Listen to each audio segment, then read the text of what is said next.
This is the story of a parish, our parish. It's an attempt to show the various strands of parish life at the beginning of the third millennium. The Danish philosopher Kierkegaard once said that life can only be lived by looking forward, but only understood by looking backwards. We now invite you to begin what in one sense is a journey in search of ourselves.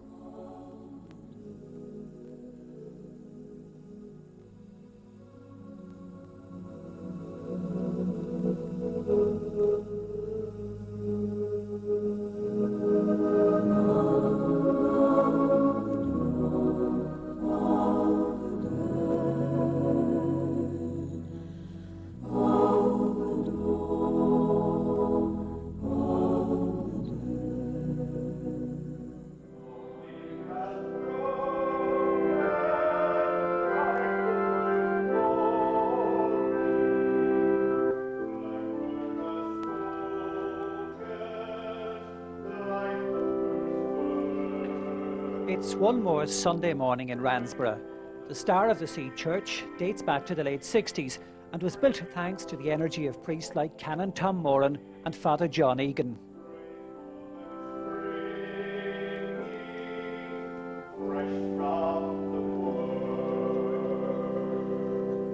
Visitors often remark how this is a very welcoming church, and it actually sets the tone for the area.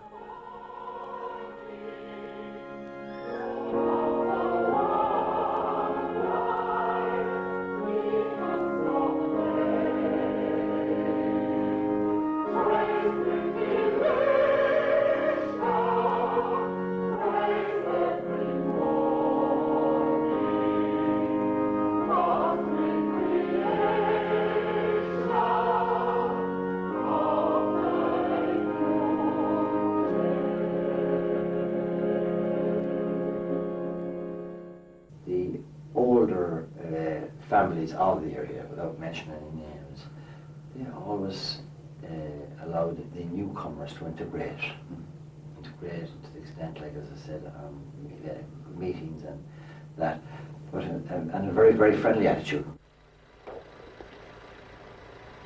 Alongside the church, a new extension to Ransboro National School is underway. It's due for completion in 2001. Local donations are an important part of the funding. Louis McSharry says the generosity of the community was a constant feature during his more than 20 years of involvement with parish development activities. I remember, like, even the fundraising activities, the social nights, the ladies' committee, like, that prepared the sandwiches and the buns, etc. And we danced, and Father Louis sang his party piece at functions, for example, be it in Coolera House or Sancta Maria. It was a great means of getting the people all together. As I gaze on the rain, looking o'er the mighty sea, nowhere else I'd rather be. I see his presence there. When I sleep and hold them high, rising up into the sky, I don't have to wonder why. I see his presence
The area also has a second church, a beautiful building dating back to the 1850s, St Anne's Church of Ireland.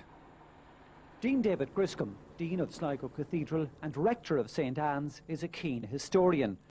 According to him, this beautiful building, designed by the architect John Benson, and the rectory alongside, were built for the princely sum of £800. We are inside St Anne's Church at the present time, and there are some interesting features in this building. The first, over to my left here, is the baptismal font.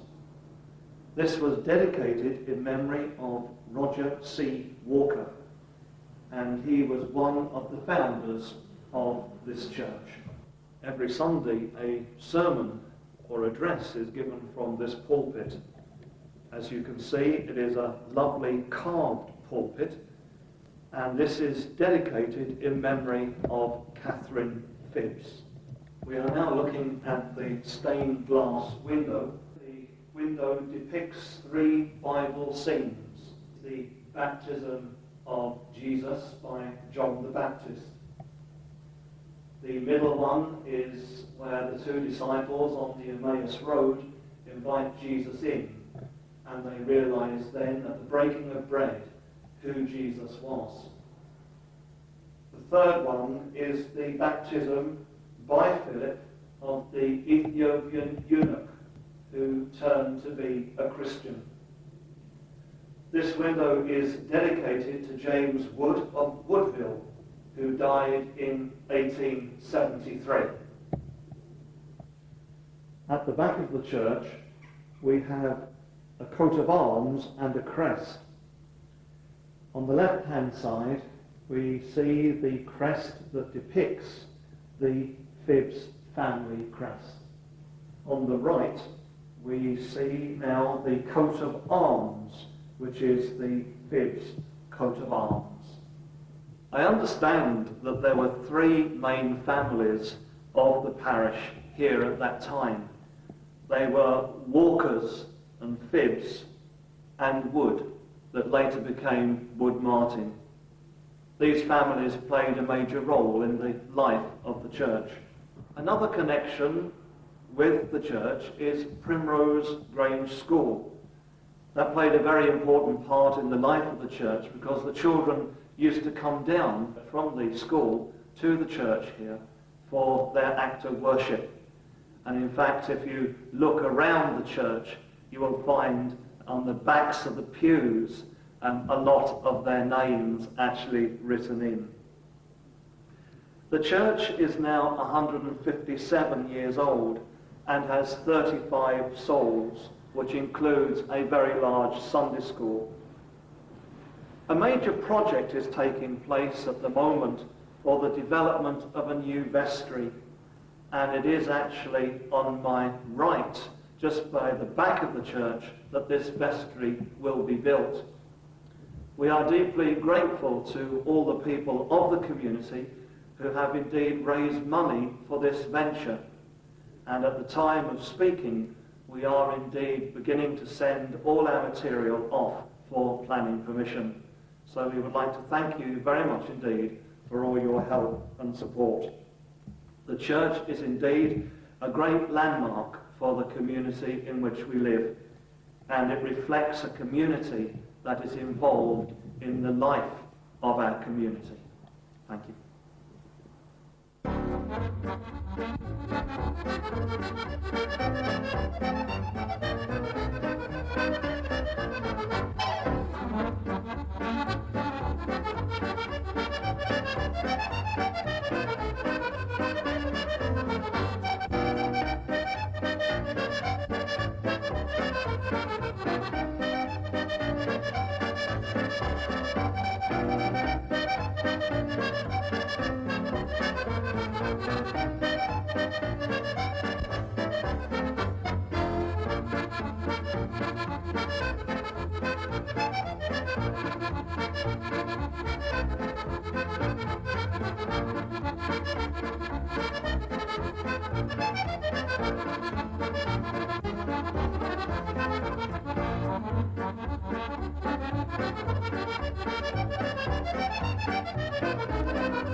history sometimes tends to be forgotten in the busy world, but fortunately in our parish there are several historians with a great knowledge of the past. People like the former Sligo County Librarian, John McTiernan. The name Coolera is derived from the Irish Coolera, meaning the back angle. We're referring to the promontory that juts out into the Atlantic between the bays of Ballysadare and Sligo. This promontory is dominated by the cone-shaped, cairn-topped mountain of Knocknarea, which rises to a height of 1,078 feet above sea level. On the top of the mountain is a large cairn known as Miscon Maeve, which is the reputed burial place of Queen Maeve, the ancient queen of Connacht. And it is reputed that the stones that constitute the mound would weigh in the region of 40 tons. Northeast of Knocknarea, as the land sweeps on towards Lochgill, is the prehistoric burial ground of Kerramore. Recent excavations have suggested that this burial ground extends back 4,000 years BC, which would be 6,000 years from now. It is reputed to be one of the largest of its kind in Western Europe. Prior to the 17th century, the O'Connor Sligo chieftains were the rulers of these parts and the owners of the land.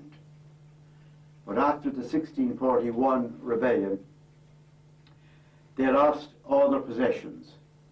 Their lands were confiscated and were granted to Cromwellian settlers, principally to the family of Ormsby, who built themselves a large mansion at Comeen, the ruins of which remained in place until about 60 years ago, even though the Ormsbys had left the area a century earlier. Later on, in the end of the 17th century and the beginning of the 18th, other families settled in the area, notably the Earls of Erne in the Clover Hill area, the Fidles at Seafield, and the Walkers at Rathcarrick. They became extensive landlords in their own right and built themselves fine mansions. Rathcarrick alone remains, having been restored after lying idle for many years. W.B. Yeats drew inspiration from the legends and tales of Coolera. In his writings, he talks about the wind bunding up the clouds high over Knocknarea and throwing the thunder on the stones, for all that Maeve can say. Again, he talks of passionate Maeve being stony still under the mound of stones on the top of the mountain. And the place names Comeen Strand, Cullinamore, the Glen and Kilmakeown all figure in his poetry. In fact, the scene of his well-known play, The Land of Heart's Desire, is based in Kilmakeown. The old brown thorn trees break in two high over Comeen Strand. Under a bitter black wind that blows from the left hand, our courage breaks like an old tree in a black wind and dies. But we have hidden in our hearts the flame out of the eyes of Kathleen, the daughter of Houlihan. The wind has bundled up the clouds high over Knocknarea and thrown the thunder on the stones, for all that Maeve can say. Angers that are like noisy clouds have set our hearts a beat, but we have all bent low and kissed the quiet feet of Kathleen, the daughter of Houlihan. As John McTiernan was suggesting, Lisheen House is one of the landmarks of the area. In his boyhood, Stephen O'Connor saw the demise of the Phibbs estate. I wouldn't say I really saw it being torn down. The wood was sold to Beckett's in Ballina, and they started cutting the timber. And I'm not sure was it Beckett's or an outside company. Some said it was Sisk of Dublin. And lead was priceless. You could not get it. And timber, the valuable timber they had, well, they just tore off the roof of it and left it roofless. And whatever could be sold was sold. And of course, a lovely house that wasn't too long built, but a wonderful stately home is still in ruins with ivy growing on it. Now the land then roundabout when the wood was cut was kind of valueless for a while. So the foreman on the job, George Lindsay, was given a chance to buy it. I don't know what the price was, but he bought it. And then there was a land commission divide of a big section of the old Seafield estate. And one of the men to get a big share of that was a man that came from the north of Ireland. He was in the British Army for it, and he got a big section of it, James Lockheed. Now, all our neighbours, well, most of our neighbours got small sections, roughly 8 or 9 acres, and there was sod banks, mostly, not wall, but mostly sod put up between them. So that ran across the whole way to what would have been from near Lisheen right out to here, the new chapel is at Ransboro. So that was all divided land, including the football field now, which is the present day football field of Coolera, was a part of that estate. There's an interesting division in 3 town lands there. The entrance to that football pitch is quite narrow, but it's very interesting. Our town land, Breoch, where we are presently tonight, runs up there to where there was a schoolhouse, and it came out in a sort of, well, I don't know, an L shape. But between that and another wall, further north, we'll say, was this piece of Seafield land, a right-of-way from the whole farm, if you wanted to, out on the road near Ballybeg. Well, now, the very next town land was Ballybeg, on the left-hand side.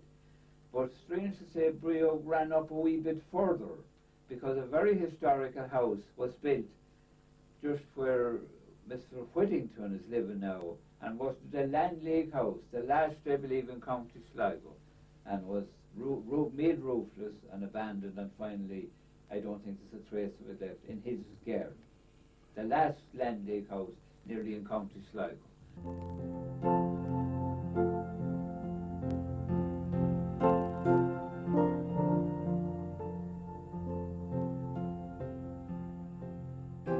Stephen O'Connor is a marvellous local historian, a treasure trove of information. He has seen many changes in his lifetime, and he's always willing to share that knowledge. When you were going to school, Stephen, how many were in your classroom and how many out of that would have immigrated? Some of the older people that had grown up and were kind of hanging around with not much prospect job started to go because the war was over.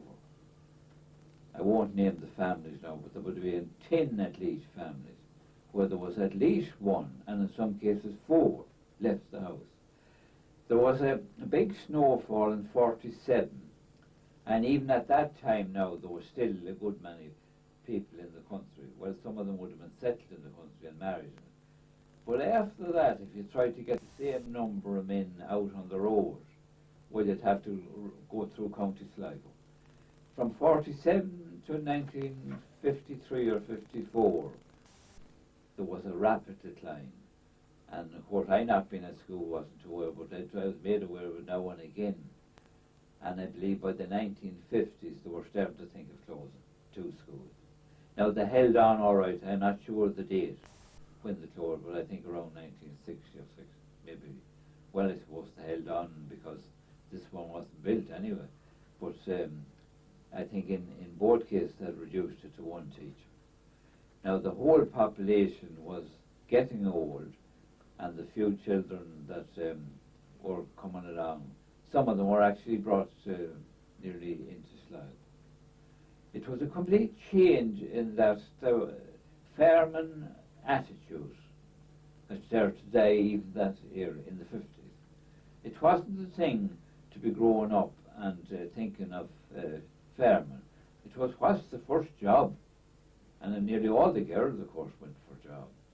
So that even at 1960, I'd say that practically no girl was at home just minding the house. There's a few. And a lot of the houses where there would have been 2 or 3 men one time was barely one. And in some cases, even the man would be beginning to take a small job and coming home. Now, cares were still not very prevalent, but if a man could reach for a care at all, he was moving off to something in the way of a job. As Stephen sees it, the trend of people coming from Sligo and elsewhere to settle in Coolera dates back to the mid-50s. He remembers a 3-storey house known as PM White's and how it came to be linked with a man called Jim McLaughlin.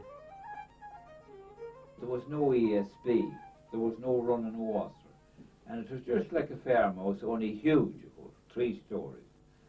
So anyway, it was going on, and there was people calling, all right. We could see people calling with vans or things like that, but no one bought. So then we heard that there was a man coming from Sligo, and we heard that he was out of Handley's. And I think he actually cycled in and out for a while, Jim McLaughlin, and he started to renovate it, take in water, and the ESB was in the area at that time, and he got light to it. And from that day on, he transformed the house and started planting trees. He done up an orchard garden that was derelict and improved the avenues into it. And it had some semblance of what it originally was. But definitely, he was the turning point in new families, new houses, and a new way of life. Even though we had the ESB a few years and a run of water in a few houses, it was still this remote place with most people still on bicycles. But he was number one, and I'd say in about well, now it was more than 2 years. I forget the exact number, but we'll say in 5 years, 1967, when the church opened, Joe Hart, the contractor, bought land convenient to the church and started building the house. And I'm not quite sure now, were they the very first, or was there others in Kilmakeown before that? I have a bad memory as regards the dates for the start of it, but it was close to the beginning. And there was the new village, you might say, beginning in Ransboro. So after that, it was like every other type of momentum going down the hill, it started to increase. And in no time we saw houses in places we never expected to see them. Nowadays, O'Hara's Redgate Stores is the centre of commercial activity in the parish. But Kathleen Hart and her husband Micheál can remember a time when Coolera had its own bakery. We used to get pastry, a dozen of pastry for 9 pence. And used to sell the lovely fish loaves. And the produce from that bakery, did that sell in the local shop, which was across the road from it? Or Well, no, the people used to go to the bakery for picnic, and he used to send it into Sligo to shops. So the same would apply now to the milk going to Sligo town, you know. There was no such thing as milk, what we have now in the with Sligo dairies and all that. Everybody here, all around this area, send in a few gallons of milk, brought it in maybe themselves on a pony and trap, or some of them might bring a few on a horse and cart, and sell it in what used to be small little dairies in Sligo town. When you think of the price of eggs at the moment, I got 6 a dozen for duck eggs, and now they're over £2 a dozen. And hen eggs, you get, well, 7 or 8 pence. They go up a little bit every week or fortnight, penny or so. And which were more valuable, duck eggs or hen eggs? All the hen eggs were more. And now? The duck eggs were cheaper than the hen eggs always. Right. But now it's opposite. The quality of life improved or disimproved, what do you think? In this area now here? It has improved. It has. I'd say the youngsters nowadays will put up with that hardship. Yeah. Of course, it has improved a lot, but the seems to be far more stress and strain. Everybody's in a hurry now, you know. Whereas in those days, you could meet a man there outside of the road, he'd stand talking to you for half an hour. Yeah. But nowadays, he's probably, you won't meet him anywhere walking, you know. You don't buy his car. He wouldn't have time to talk to you, he'd be in a hurry, you see.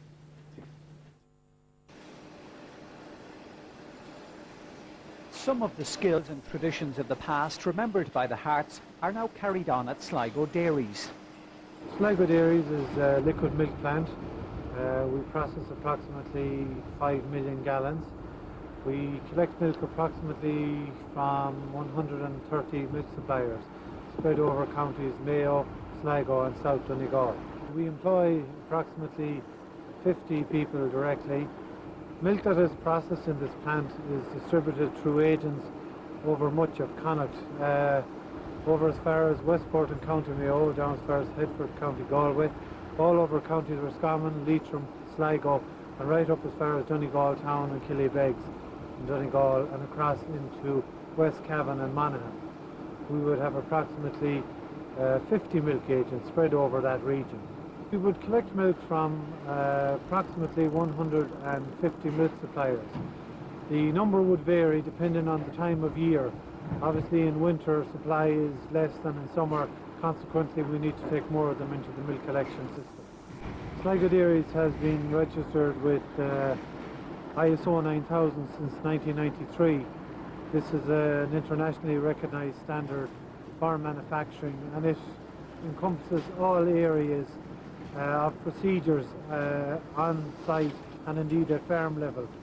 It would govern procedures for hygiene at farm level, milk production, the procedures here on site for hygiene, production and quality.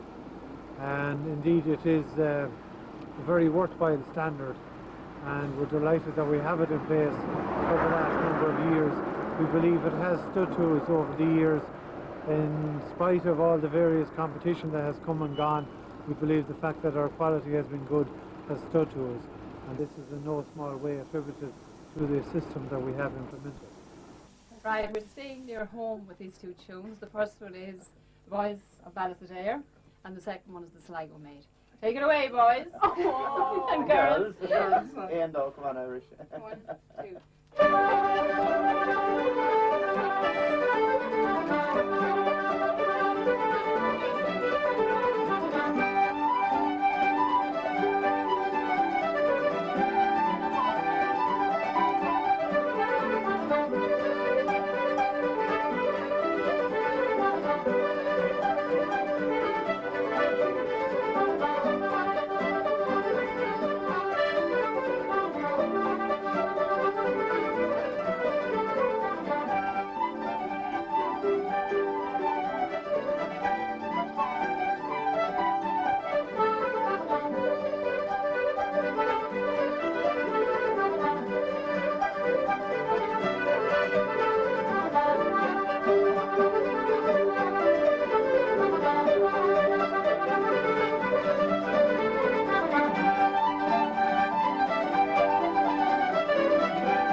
The next phase of our look at parish life is called Coolera Duets.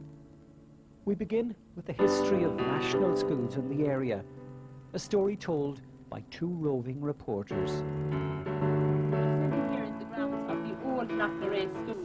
This school started in 1873, and back in 1872, when they were picking the site for this school, it was described as the healthiest and most beautiful site in Sligo, and I think looking around here today you'd have to agree with that.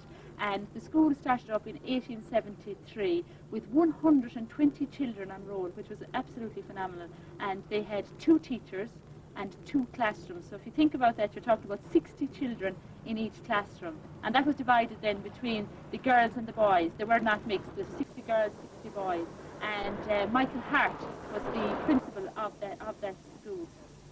This is Kilmacune National School, and it was built in 1893 and closed in 1981 when it was amalgamated with Knocknarea School at Ransboro. When it closed here, there were about 26 children on roll, and Joseph O'Luna was principal, and I was assistant here. And before that, I had taught with Jack Kilfeather, who lived in the residence next door. And I must say there were 12 of the happiest years of my life. Jack Kilfeather, who was the principal, was a legend in his own life.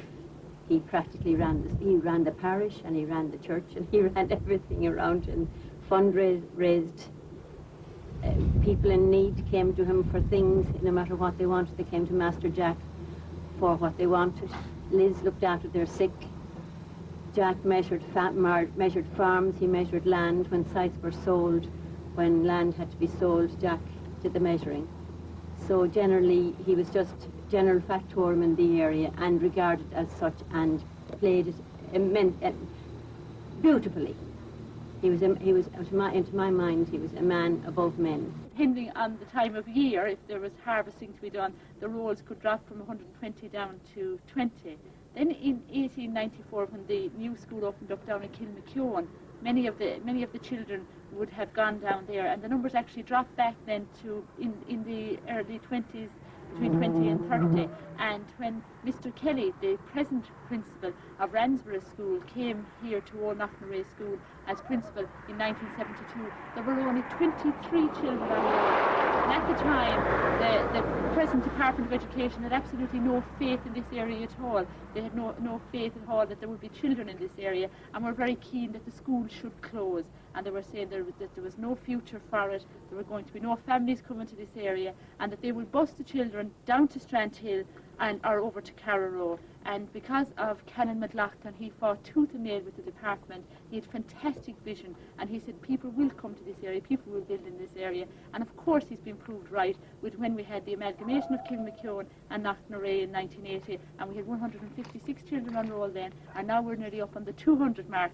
So I say to the Department of Education, you got it wrong. When I came here from Ross, it was a totally different situation, because in Ross it was such a hard place to get at, and I busted as far as the Crooked Bridge in the mornings and walked from there up to the school, which was on the road adjacent to Ladies' Bray, and then in the evening time there was no bus, so you had to find your own way home after that, and usually that was walking to Sligo. So you can imagine the difference it was to arrive here. Life generally was absolutely pleasant here. Very, very nice. The children were lovely, simple, country children. My transport was a bus as far as Ballydrehet. And I walked over from Ballydrehet, and in the morning I'd be joined on my way up to school by some of the children who were coming here, and we just chatted as we walked along the road. But when I arrived here, it was just a total new situation for me. One of the most interesting things about the school, which is amazing, is that in the 130 years since this school was first built and down now to Old Knocknarea, there have only been 4 principals in all that time. So I think that's a great continuity, and long may it last.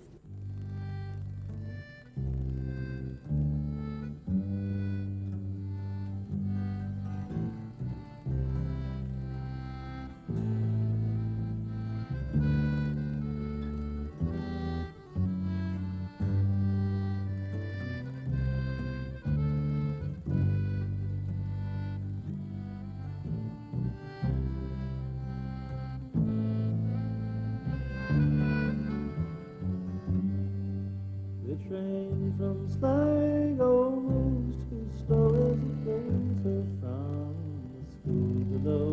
She wants to be here. The train from Sligo ever came, wonders where the passing time goes, peeping by her window. My, oh my, it's taking longer than it ever did before.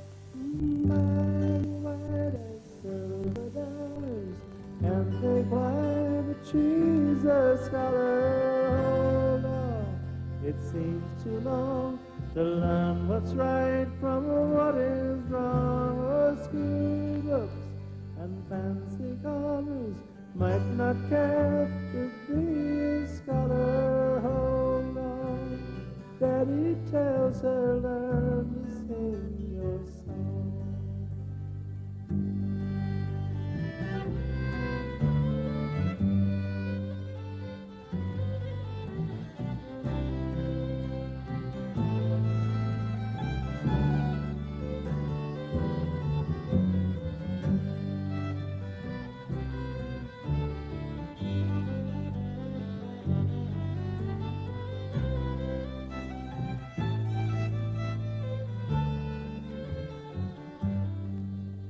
Train to Sligo moves too fast when holidays are gone at last and winter nights are long again.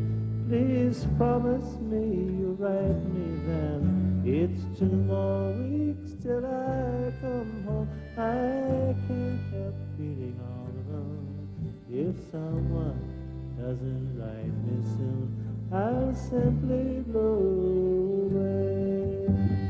As white as silver dollars, can't think why she's a scholar. Hold on, it seems too long to learn what's right from what is wrong. Oh, school books and fancy corners might not care to be a scholar. Hold on, Daddy tells her, learn to sing your song. It goes.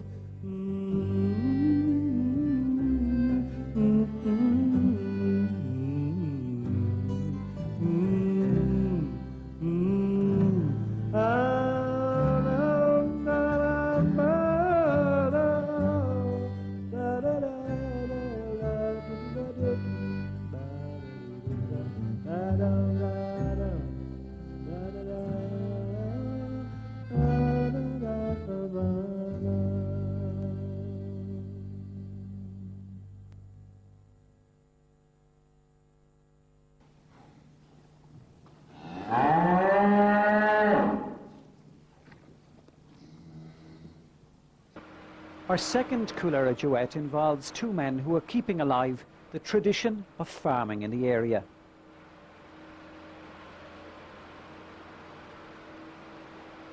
My name is Arthur Dillon. I'm a native of Westmeath.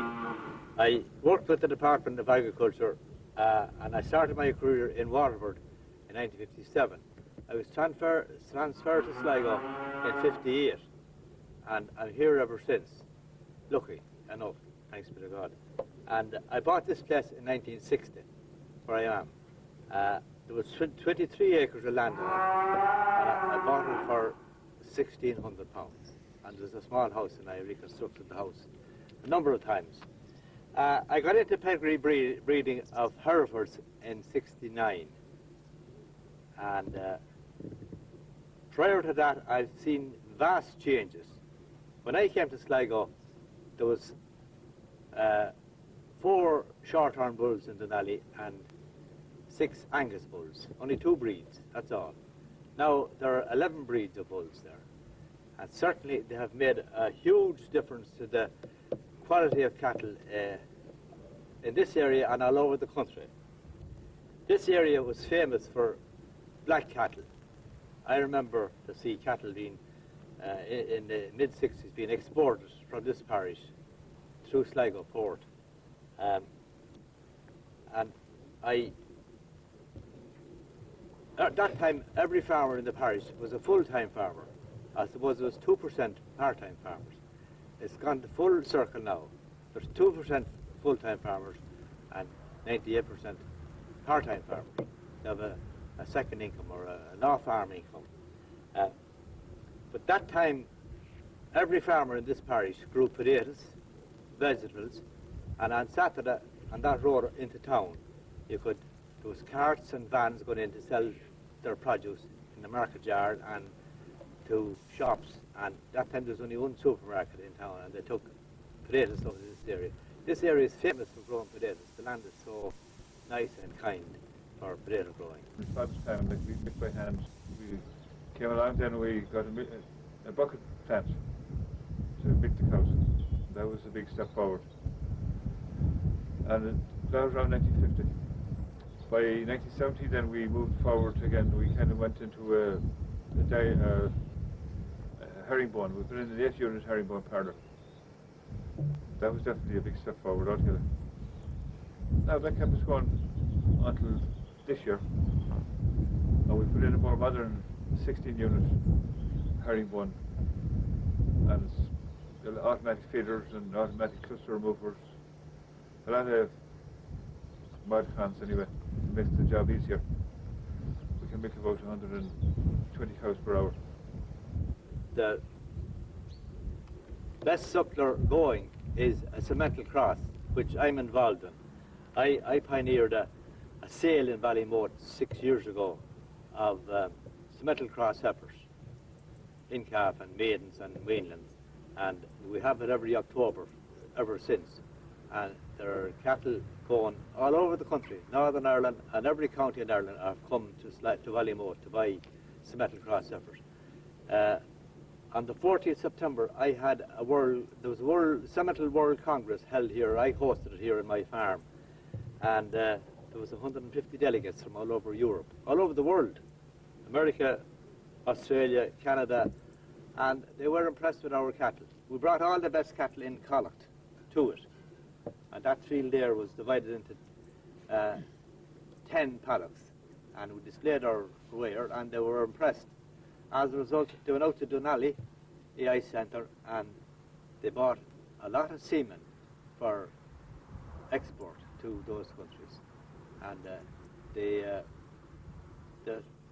told me it was the best display of pedigree and commercial cattle, cemental cattle, they have seen on their 3 weeks visit to Ireland. The whole system of feeding the cows actually has changed too. Like we started off giving hay, the traditional way, hay and turnips maybe and a bit of barley, and at the moment we just we have a diet feeder which mixes up the complete ration. We mix up the meal and the sandwich all into one machine there. The one job is done with the machine, and it's fed out to cows. You can do a lot of feed. You feed a lot of cows in 20 minutes, half an hour anyway. I'm here on my own. I'm retired now 4 years from the department, and I find it's a great hobby and profitable times, but I'm lucky I have my son who helps me. I pay very little labour. I get all my work done by contract, and I'm lucky I have a good contractor, a neighbour down the road, and he never lets me down. And I have 55 acres here now, and it's enough for me to look after at my age, 69 years of age. I was always optimistic about the future in farming, even when it started. And I still think if you have your farm developed to a fairly decent scale of operation and you're fairly good at your job, I'd be optimistic instead about the whole future. Because by and large, there's two sons committing themselves to farming now at this stage, and our farm here, which you can call that put your money where your mouth is, if you like.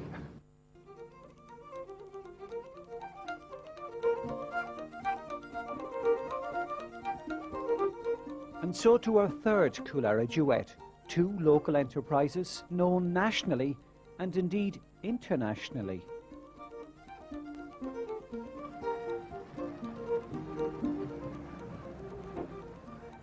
The Riding Centre opened in 1972, and since then has been one of the major riding centres in Ireland, operating both local business and also to the industry from abroad. People coming here for a week's riding, staying for a week in the area, riding on the beaches, the mountains, the forests here in Sligo. Show jumping competitions run here generally through the winter time, every Sunday. Mainly they're for horses from the western region and some of the northern region. We also operate here an English school for young students who come from continental Europe to learn English and do horse riding as well. We have the riding centre itself, which is one of the largest indoor halls in Europe. We have stabling for 50 horses. We have a saddlery shop, which provides all the horse equipment and riding equipment. We have a club bar with both ground floor and first floor level for for discos and parties for young people. We have one of the best facilities in Ireland.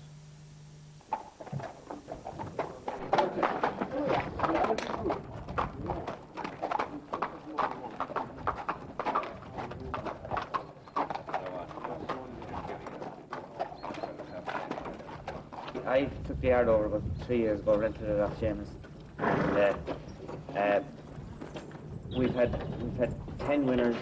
Maybe we're up on over 70,000 prize money out of it. So we've done reasonably well in the 3 years. And on top of that, we run a training school for stable staff to get them to NVQ level 1 and 2, which means that they're employable in the racing industry.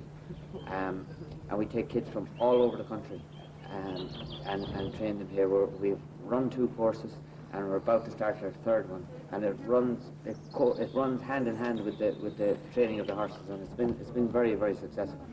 We have about 20 students each course, and some of them have riding experience. Our normal day, we come in, start in the morning. Obviously the day is a little bit short now in winter, and we can't ride out our first lot till 8:30. But they're in and they're mucked out and got ready before 8:30, and they're leaving the yard here, and we exercise them alongside the beach, and it's a beautiful area for exercising the horses, because you're not held up with frost or snow, and it just goes on. So there would be a minimum of 10 horses in training at any time. It's an ideal place for training horses, because up to recently we used to do an awful lot of work out in the sand hills, but now I think Michael tells me you're not allowed in there anymore. The environment is it? Yeah, we did an awful lot of work out there on the sand hills with the horses, and it saved an awful lot of galloping, it saved their legs, and then you took them back and you walked them in the tide, you know, and it was an ideal place. If there's any young person that wants to get involved in horses, and it's not an easy choice, and I wouldn't like the choice to be made on the spur of the moment, because it's hard work. If there's any of them that want to get involved in racing, want to get employment in racing, and they'd look on it as their career, if they contact the local force office, they'll put them in touch with us in Sligo, or nationally. It's on the Airtel as well, and they can just they apply to them. They'll contact us, and we screen them down, and we have 1, possibly 2 courses a year. By your accent, I think you're not a Coolera man, but am I right? I'm not there. I'm just across the bay. I'm Ross's Point, man. Ross's Point, slight difference, but we'll let you out. Okay, I applied for the green card for here, but it's been processed. Oh, the road that runs from Sligo back to town again, round Knocknarea, through Strandhill and the Glen. In March, when sidelong twilight sets the land aflame, I used to wonder, tell me where's the blame? For I could not walk the town, for fear my heart would drown. I've sunk 100 times by garish frown. A stranger there, no stranger dear you'll ever see, than me who loves all that in Sligo be. Now half the world's between me and that outside the land. I bless all those in Sligo's rainy sands of sycamore and when, likewise the lucky man who finds his life, his heart at our command.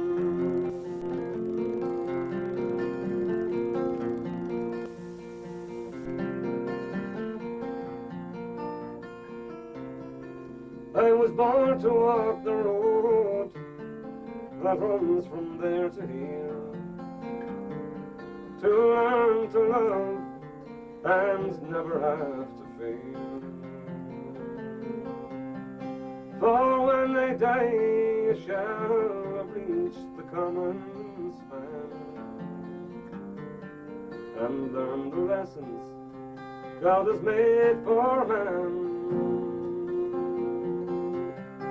Though time has turned my face away from Knocknarea and brought me far from there and better days. Oh, as long as I've a mind for love and memories, believe me, Sligo, I will drink to thee. Oh, as long as I've a mind for loving memories, believe me, Sligo, I will drink to thee.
Every year, the club undertake to rear approximately 200 pheasants.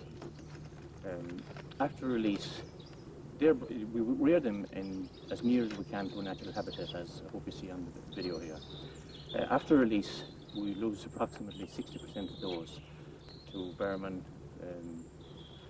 lack of food, crops, etc., which have died out in the area and in all Ireland for that matter. Hens are a protected species. We never shoot any hens at all, and only a small percentage of cocks are shot. The aim is in shooting cocks is to try and strengthen the breed and give a chance for them to breed in the wild after release here. The biggest problem is to control vermin. People think that if they saw a magpie in their backyard and it's a lovely bird and they'd be ashamed to shoot it, but you can do awful devastation. You clean out all the songbirds in an area, and they're territorial, and they watch for nests and they eat the eggs and things like that, and the grey crow as well.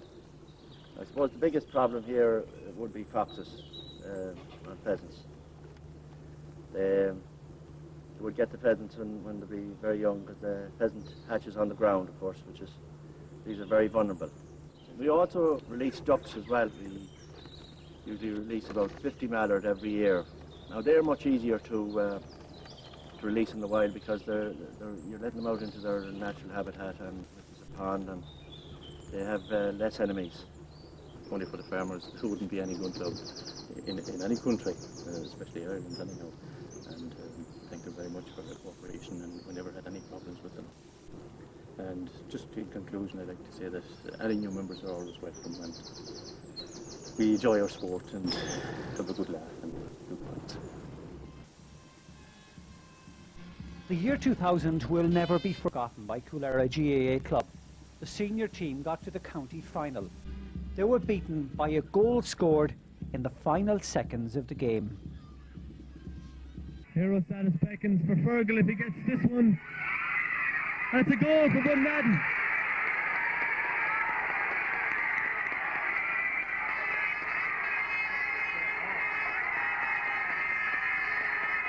Referee is going to allow it, and the goal stands. The goal stands for Bunnaden. It's all over. It's all over. Bunnaden win it by a score of 2-7 to 11 points. That final in Markovich Park was a milestone for most supporters, even for the man who's been club secretary for over 40 years. Indeed, County's Field has had an important place in the history of Coolera Club. GA was founded way back in 1884, and 2 years afterwards the club was founded here on January the 3rd, 1886, and has somewhere, one way or another, has survived ever since. And we always had a club in the parish and a team in the parish, and we were one of the recognised stronger clubs in the county. A number of families that provided the backbone to the team. And way back in the 40s and early 50s, it was the Nelsons, the Martins, the Scanlons, the Cartys, the Corns, and Waterses. And when we came back to the 70s, the same thing seemed to happen again. The Lindsay brothers, the Carty brothers, and fellas like Liam Flannery, Johnny Kibblehon, Shawnee Hart, they were all great players who came here and played for our club. And then we had a few fellas from the town, like Michael Dunbar, Brendan Tolan, and Jerry Fallon. And these fellas backed up our team and made us a power in the football the whole time. Bobby Millen was another great club man and is still patron of our club. And he is very active all the time, and many a time he recalls the days that he spent in this pitch. We also had a lot of activity otherwise. We had community games in this pitch for a number of years. There used to be sports, there was even pony racing, and when there was a good cross-country team here in the late 40s, part of the course passed over this pitch. At that time, the big men, and there was the Hart brothers, Tommy and Vincent, who were county champions, Connacht champions for years, and Tommy Brennan and the Martin brothers, the late James Cavan, they all ran here over this field. I suppose it could be said that it was really the sports arena of our parish for so many years.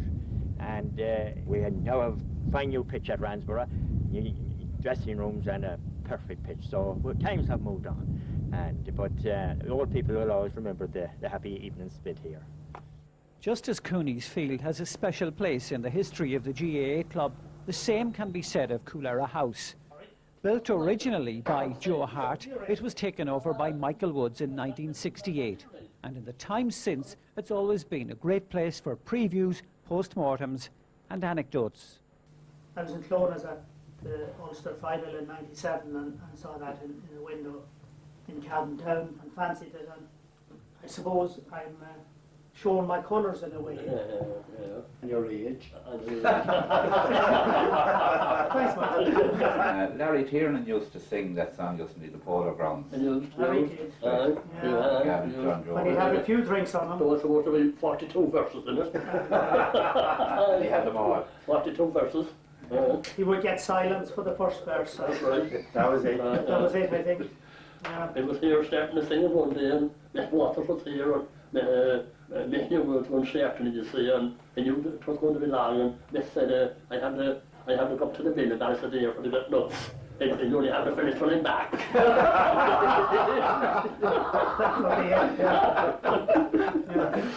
Oh, yeah.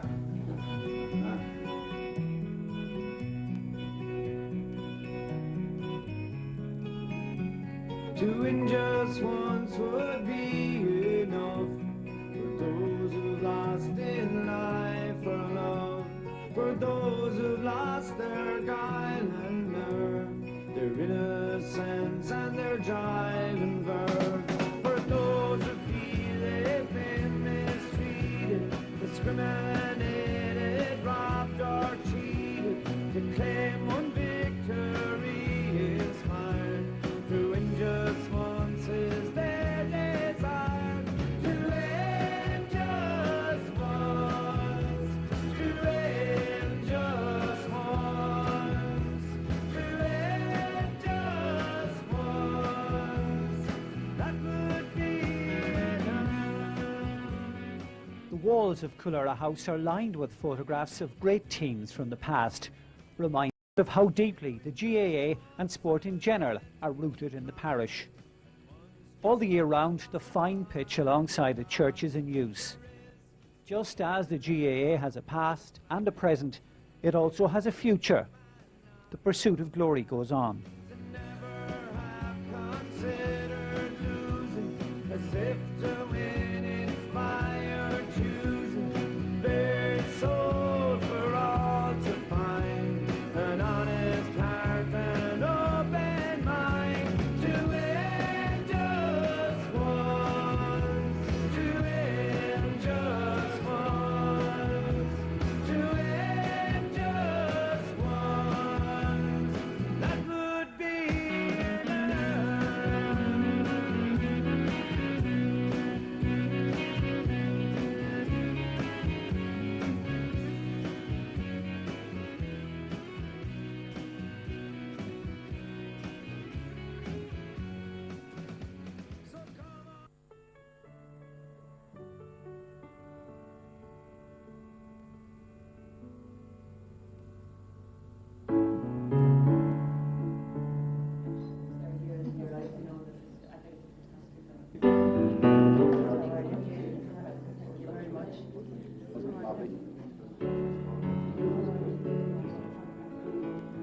On many levels, it's quite a journey from Kilmakeown Hall to Áras an Uachtaráin. The President of Ireland, Mary McAleese, invited members of the Coolera Dramatic Society to an official reception because of what, even by national standards, is a remarkable record of community involvement stretching over decades.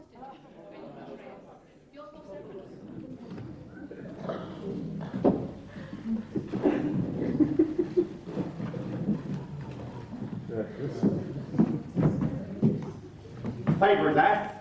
Fat fiberglass. No, fat you instead of fat fiberglass. No, fat you two times instead of fat fiberglass. Hey, Jesus. He's there. The Coolera Dramatic Society, as we now know it, was formed in 1975, and Maureen Carroll, in fact, was the person most responsible for getting people together, and she gathered together people like Jimmy Feather, Bobby Jones, John Banks, Stephen Devaney, to name but a few. And the Coolera Dramatic Society, as we now know it, stemmed from that. And initially we did some plays that were performed here originally, in Coolera House subsequently, and later on in the Hawkswell. In 1979, Sister Mary Finan, who was very involved, in fact, with us here in Kilmakeown Hall, and she decided that we should make a contribution to the Year of the Child that year. So she thought it would be a good idea, seeing that there was such musical talent and great voices in her choir, that she would like to do a pantomime. So the Coolera Dramatic Society pantomime started as a result of that in 1979, and it was performed in the Baymount in Strandhill, or the old Silver Slipper as it was known then. We were there for 3 years in the Baymount, and it was in fact a huge workload. The stage had to be erected, the place had to be heated and seated and all the rest, and lots of volunteers had to be roped in from the community to put those shows on. In fact, we got 120 people involved for those 3 years. As a result of the 3 years there and the success of the show, the society decided to continue with it. And Mary Finan was the person most responsible for every aspect of the show: production, musical direction, choreography in the early days. In fact, she brought in Mary McDonald as choreographer from the start, and she was a tremendous help in keeping the show on the road over the years.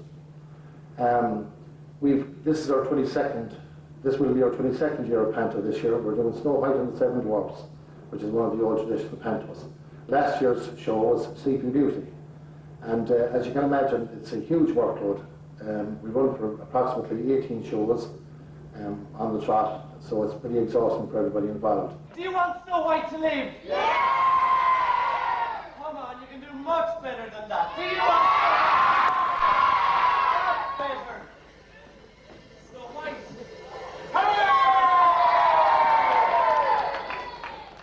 There's people that never are seen or heard of that help out and help you out before a pantomime or before a play.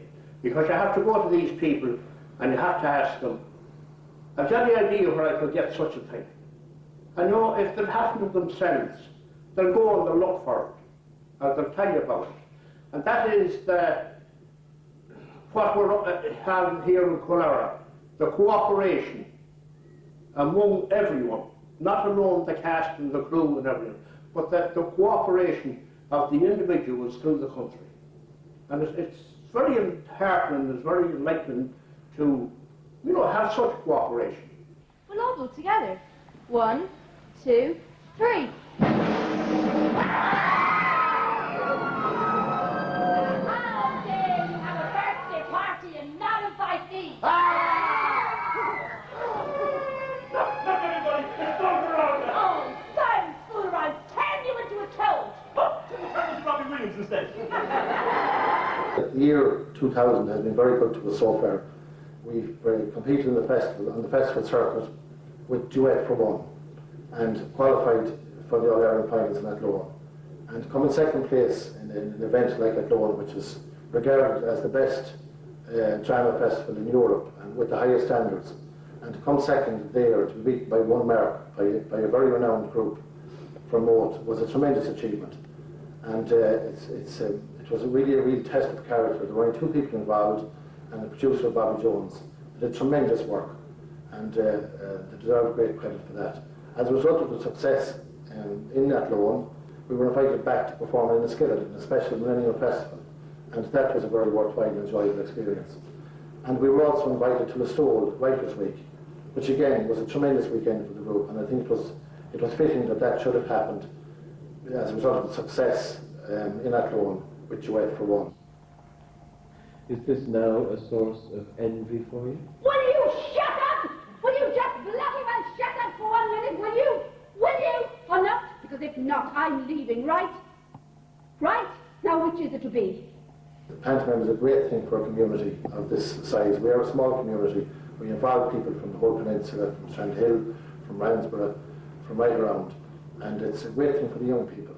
In fact, many of the young people that have gone on since we started 20 years ago have been rewarded for their efforts in relation to interview situations or whatever. It's given them a great help to be able to talk about their involvement in plays and in pantomime over the years.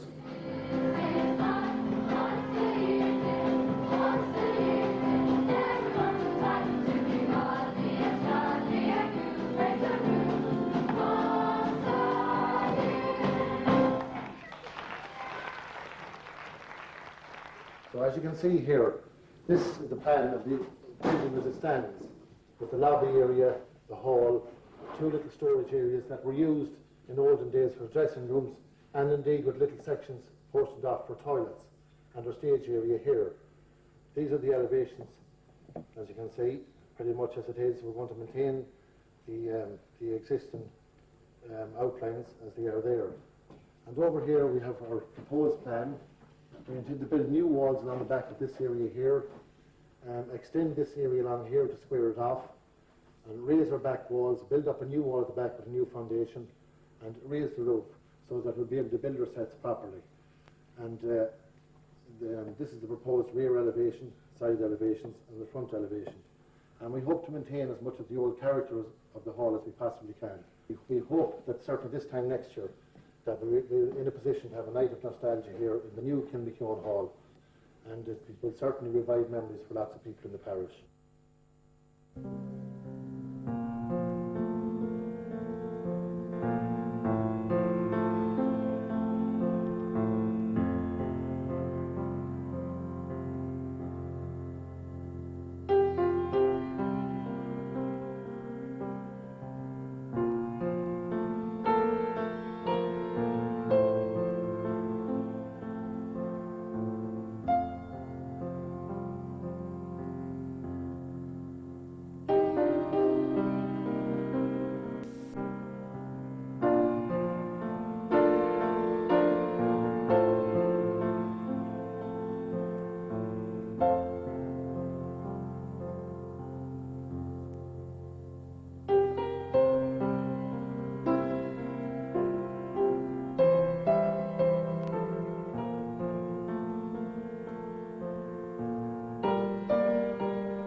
gaze on Knocknarea, looking o'er the mighty sea.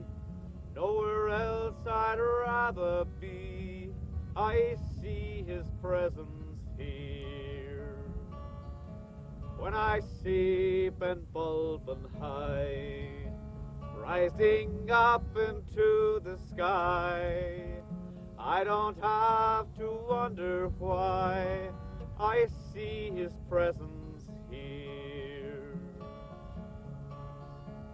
I see his presence here. I see his presence here. All around me, everywhere, I see his presence here. When I hear a curlew sing, or the sound of church bells ring, in a fiddle sweet playing, I hear his presence there. It has been 2,000 years since our Saviour Christ was here, but we know he's always near. We feel his presence here. We feel his presence here. We feel his presence here. All around us, everywhere, we feel his presence here.